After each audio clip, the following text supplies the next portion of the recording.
naman sa inyo itong nilabas or pinost nitong si Boss Joey De Leon ngayong araw or ngayong umaga lamang po, no?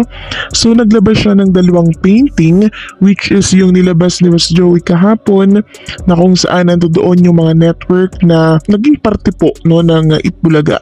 Samantalang sa second picture naman, mababasa pa din po ang Itbulaga at sa salitang Bulaga, makikita natin yung dila. Dalawa ito, no? And makikita natin dito ang ipagpalagay na lang natin sa Boss Joey habang hawak yung kape, no? Kasi ipinakita dito ni Boss Joey sa painting na to na habang nagkakape siya, nabuo niya itong Itbulaga dyan po sa White Flame. So yan po yun. And then may caption itong A Holy Good Friday to all from the Dabarkads. Samantalang ginulat naman po ng isang Dabarkads host ang publiko, ang mga supporters, and syempre ang mga co-host niya sa naging announcement niya po nitong nakaraan lamang, no? Pinost po ito ni Raisa May sa lahat ng social media account niya. So sabi niya sa Facebook 19 hours ago, "Got ink by the legendary App Wangod, watch out for the vlog." So nagpatato po itong si Raisa May Dizon ng 3 dot sa kanyang braso. Pinahagi din po nitong si Raisa May Dizon ang picture nilang dalawa ni Apo Wangod na katunayan ay si Apo Wangod ang nagtato ng kanyang 3 dot sa braso niya. So marami po nagtatanong kung ano po yung meaning ng 3 dot na tato nitong si Raisa May Dizon. And sabi nga dito ng isang commentor, 3 dots tattoo representing Apo Wangod and her next generations. Kung di po ako nagkakamali, yan yung signature tattoo ni Apo Wangod. So yung pinatato pala ni Raisa May Dizon ay katulad nung tato nitong si Raisa May Dizon na sumisimbolo sa next generation. So may mga loko-loko nag-comment dito, sabi, pinatato mo yung 3 dot sa E80 Bulaga? Kagat daw ng ahas ata yan. 3 ibig sabihin TBJ. Nice, galing naman, lakas ng dibdib. Tapos may nag-comment dito, TBJ, Itbulaga. Kasi nga 3 yung dot, so inugnay po nila sa Itbulaga or sa E80 na dati po nilang ginamit na trademark or pangalan po, no, ng kanilang programa. So kung nagulat ang publiko, nagulat din syempre ang mga co-host nitong si Raisa May Dizon, kabilang na itong si Maine Mendoza. So nag-comment si Maine Mendoza sa Twitter, or I mean sa Instagram post nitong si Raisa May. Sabi po ni Maine, "Nice one." And sabi naman nitong si I Am Baby Baste, "Wow ate." Wow ate daw. Tapos nag-comment din si Ryan Agoncillo, "Ayos BB." Sabi naman dito ni Raisa May, nauna na ako BB, ikaw na po ang next.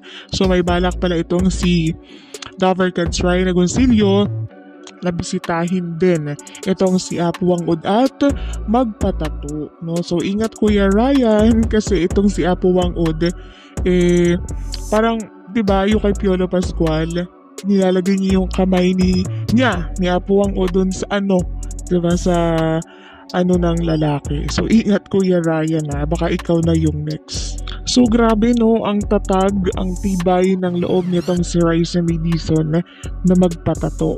Pero kung ako yon, grabe, takot na ako sa tattoo niya, no? Pero syempre, pag gusto natin, titiisin natin yung sakit, lalo na kung legendary yung magtatato sa atin, 'di ba? Why not? Why not, diba? Samantalang pag-usapan naman natin ang tungkol po sa dalawang Itbulaga host na kung saan ay nakuha ang isang endorsement. So napansin ko po ito nang mag-promote itong si Alan K.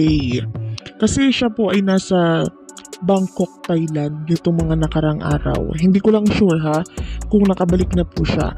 So sabi po dito ni Alan K, "Thank you Travel Recommends PH for keeping me connected throughout my Thailand trip." No, so parang pinopromote ata nitong si Alan K, Dabarkads host Alan K, yung kanyang parang wifi or packet wifi na dala-dala habang siya po ay nagta-travel outside sa ating bansa. no? And then, itong si Wally Viola din po, nakita ko rin nag-post siya kahapon ata, or nung nakaraan, na kung saan pre-nomote niya din po itong katulad ng kay Alan K na travel recommends, pocket wifi. So, ayan po, ipapakita ko na lang sa inyo yung mga picture. So, nakakatuwa lang, kasi itong mga dabber cards natin, may mga sarili na pong promotion or pinopromote na product, no? Kasi mahilig po silang mag-out of the country, no, itong mga dabber cards natin.